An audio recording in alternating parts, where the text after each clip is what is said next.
Box office దగ్గర excellent కలెక్షన్లతో mass రచ్చ చేస్తూ దూసుకుపోతున్న టాలీవుడ్ సూపర్ స్టార్ మహేష్ బాబు నటించిన కలేజా సినిమా మొదటి వీకెండ్ లో టాలీవుడ్ తరపున అనేక రికార్డులను సృష్టించింది. ఆల్ టైమ్ హైయెస్ట్ కలెక్షన్లను రీ రిలీజ్లలో సొంతం చేసుకుని సంచలనం సృష్టించిన ఈ సినిమా టాలీవుడ్ తరపున first double digit gross mark అందుకున్న సినిమాగా నిలిచింది. అసలు రీ రిలీజ్ల ట్రెండ్ నే మొదలుపెట్టిన టాలీవుడ్ ఒక దశలో సాలిడ్ రికార్డులతో దుమ్ములేపగా కోలీవుడ్ టాప్ స్టార్ విజయ్ నటించిన గిల్లీ అన్ని రీ రిలీజ్ల రికార్డులను బ్రేక్ చేసి హిస్టారికల్ రికార్డులతో ఎవ్వరికీ అందనంత ఎత్తులో దూసుకుపోయింది. ఏకంగా 32.5 కోట్ల వరకు గ్రాస్ మార్క్ అందుకొని రీ రిలీజ్లలో ఏ మూవీ టచ్ చేయని రేంజ్ కలెక్షన్ల రికార్డును నమోదు చేసింది.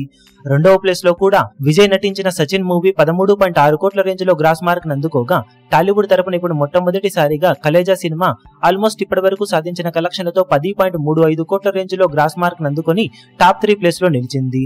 తర్వాత ప్లేస్ లో మురారి 8.9 కోట్లు, గబ్బర్ సింగ్ 8.01 కోట్లు, ఖుషి 7.46 కోట్లు, ఆర్య రీ రిలీజ్ 6.75 కోట్లు, సీతమ్మ వాకిట్లో సిరిమల్ల చెట్టు 6.6 కోట్లు, బిజినెస్ మ్యాన్ 5.85 కోట్ల వరకు గ్రాస్ అందుకొని మిగిలిన ప్లేస్లలో నిలిచాయి.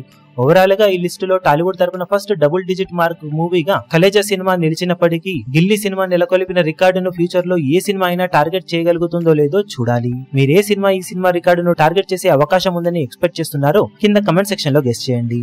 ఈ వీడియో మీకు నచ్చినట్లయితే లైక్ చేయండి, షేర్ చేయండి, ఛానల్ ను సబ్స్క్రైబ్ చేయడం మాత్రం మరవకండి. ఏ చిన్న అప్డేట్ ను మిస్ అవ్వకూడదు అనుకుంటే బెల్ ఐకాన్ ను ప్రెస్ చేయండి.